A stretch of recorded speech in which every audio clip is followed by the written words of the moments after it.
여러분은 평소 몇 개의 OTT를 구독하고 계신가요?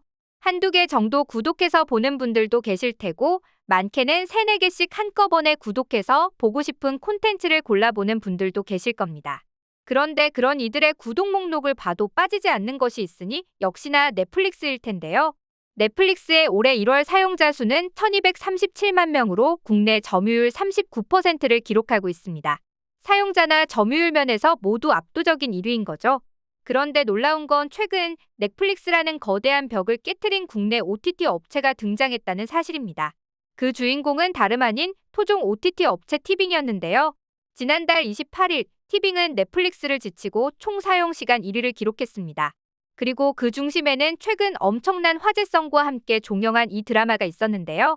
그러자 지금 넷플릭스는 이 작품을 놓친 걸 엄청나게 후회하며 오래된 한국 드라마까지 끌어올 중인 상황이라고 합니다. 과연 지금 OTT 시장에는 어떤 지각 변동이 일어나고 있는 걸까요? 자세한 내용 함께 알아보도록 하겠습니다. 최근 티빙의 총 이용 시간이 넷플릭스를 앞질렀다는 조사 결과가 발표돼 사람들을 깜짝 놀라게 만들었습니다. 빅데이터 분석 플랫폼 모바일인덱스에 따르면 지난 28일 티빙 이용 시간이 250만 10시간으로 넷플릭스를 앞지르며 1위를 기록했는데요. 절대 강자 넷플릭스의 총 사용 시간을 앞지른 것은 OTT 업계를 통틀어 최초라 엄청난 화제가 되었죠. 오죽하면 OTT 업계에서도 도대체 무슨 일이냐는 얘기가 나올 정도였으며 급기야 티빙 내부에서도 긴급회의를 열어 1위의 비결을 분석하기에 이르렀는데요. 그 결과 선제업고 튜어가 티빙의 놀라운 성과에 지대한 역할을 했다는 분석이 지배적이었습니다. 티빙은 지난 4월 8일부터 TVN과 계약을 맺고 선제업고 튜어를 온라인 독점 제공해왔죠. 방영 전까지만 해도 그다지 기대를 받지 못했던 이 드라마는 놀랍게도 방영과 동시에 국내 실시간 OTT 순위 집계에서 1위를 기록하며 전례 없는 화제성을 모았는데요. 급기야 회차를 거듭할수록 선제업고 튜어에 미친 자, 즉 선친자라는 신조어를 탄생시킬 정도로 폭발적인 인기몰이를 했습니다. 그리고 마침 28일은 이 드라마의 마지막 회가 서비스되는 날이었죠. 즉, 티빙에서 4, 5월간 엄청난 인기를 끈 이 선제업고 튜어라는 드라마의 흥행이 티빙의 독주를 가능케 했다는 분석인데요.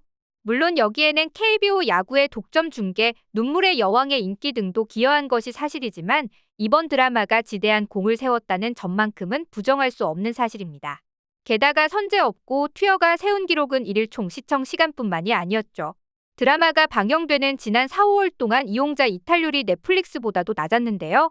국내 OTT 업계에서 넷플릭스보다 낮은 이탈률을 기록한 것도 티빙이 처음이었습니다. 이탈률은 전달에는 사용 이력이 있으나 당월에 사용하지 않은 비율로 이 비율이 낮다는 건 그만큼 계속 이용할 마음이 있는 충성 고객이 늘었다는 뜻으로 풀이할 수 있기에 더욱 유의미한 지표였죠. 그리고 이 드라마는 국내뿐 아니라 해외에서도 반응이 폭발했는데요. 실제로 넷플릭스에 비하면 작은 OTT 업체인 라쿠텐 비키를 통해 전 세계에 방영되었는데 당초 사실상 대박을 터뜨릴 수는 없을 것이란 예상과 달리 글로벌 흥행 돌풍을 일으키며 화제성이 대단했습니다. 아시아 국가뿐만 아니라 미국과 캐나다를 비롯해 프랑스, 독일, 이탈리아, 브라질, 멕시코, 그리고 호주와 인도까지 전 세계 133개국 1위를 꿰차며 뜨거운 반응을 얻은 것이죠. 게다가 라쿠텐 비키 측에 따르면 선제업고 튜어는 종영 후에도 2주 연속 전 세계 10개국에서 1위를 달리는 등 화제성이 끊이지 않고 있는데요. 한국 드라마의 이런 유례없는 인기에 더해 류선재 역을 연기한 배우 변우석에 대한 관심도 폭발했습니다.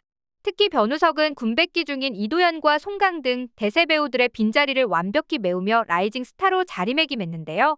드라마에서 10대와 30대 연기를 동시에 소화하며 애틋한 순애보와 함께 인기몰이에 성공했다는 분석이죠. 많은 분들은 이런 배우가 하루아침에 어디서 갑자기 튀어나왔냐며 놀라워했지만 사실 변우석은 한 단계씩 차근히 오르며 성장한 케이스입니다. 2015년 모델로 데뷔한 그는 노희경 작가의 TVN 드라마 디어 마이 프렌즈에 출연하며 연기를 시작했죠. 이후 청춘기록, 모두의 연애, 힘센 여자 강남순 등 굵직한 작품에서 주연급으로 출연하며 시청자들에게 눈도장을 찍었는데요. 그러다 올해 개봉한 선제업고 튜어로 연기의 꽃을 활짝 피운 겁니다. 그리고 이런 신드롬급 화제성에 힘입어 변우석은 다음 달 6일부터 7일까지 서울 장충체육관에서 아시아 팬미팅 투어를 진행하기로 했는데 티켓 예매는 역시나 피켓팅이었는데요. 티켓 예매가 시작된 후 70만 명 이상의 동시 접속자가 몰린 것이죠. 게다가 애초에 장충체육관은 좌석 규모가 4,500석 정도의 공연장인데 최대 5,500명까지만 수용할 수 있는 공간이었습니다. 따라서 하루 1회씩 이틀간 진행하는 이번 팬미팅에는 10,000명 남짓의 팬만 모을 수 있죠. 그런데 예매에만 70만 명이 몰렸으니 변우석 팬미팅 티켓을 구하는 일이 하늘의 별 따기만큼 어려웠다는 걸 의미하는데요. 급기야 이런 상황에 한 장에 최대 500만 원까지 호가하는 티켓까지 등장하는 등 안표상이 기승을 부리기도 했죠. 한편 변우석은 서울뿐만 아니라 대만, 태국, 홍콩 등 아시아 여러 도시에서 순차적으로 팬미팅 투어를 진행하는데 이 티켓 역시나 눈 깜짝할 새에 빠르게 전석 매진되었다는 후문입니다. 드라마의 해외 파급력이 얼마나 대단했는지 실감케 하는 대목이었는데요. 한편 지금 국내 OTT 플랫폼이 넷플릭스를 뛰어넘은 이 현상이 시사하는 바가 한 가지 있죠. 바로 한국 콘텐츠 확보가 OTT 업체들의 가장 큰 경쟁력으로 떠올랐다는 점인데요. 일례로 오징어 게임이 방영되었을 때 누적 시청자 수 1억 1,100만 명, 누적 시청시간 20억 시간을 달성하며 넷플릭스에 무려 440만 명이 넘는 신규 구독자를 안겨줬습니다. 이후 줄줄이 공개만 됐다 하면 해외에서 비영어권 드라마 차트 상위권을 싹쓸이해버리는 한국 콘텐츠의 저력을 맛본 각 OTT 업체들은 한국 드라마, 영화를 모셔오기에 여념이 없는 상황이 되어버렸죠. 이런 상황에서 최근 이토록 화제성을 몰고 온 드라마 선제없고 투여를 놓친 것은 넷플릭스 입장에서는 엄청나게 큰 패착으로 다가올 수밖에 없었는데요. 특히 국내 점유율 40%대에서 최근 점점 하락세를 타고 있는 넷플릭스이기에 이런 패착은 더욱 치명적일 거란 분석이 많습니다. 급기야 이런 실수를 만회하고자 최근 넷플릭스는 자신들의 플랫폼 메인에 오래된 한국 드라마들을 엄청나게 많이 끌어라며 노출시키고 있죠. 한국 드라마에 푹 빠진 국내외 시청자들이 최신 작품들뿐만 아니라 과거 작품들까지 함께 정주행함으로써 시청시간을 올리겠다는 의도로 풀이되는데요.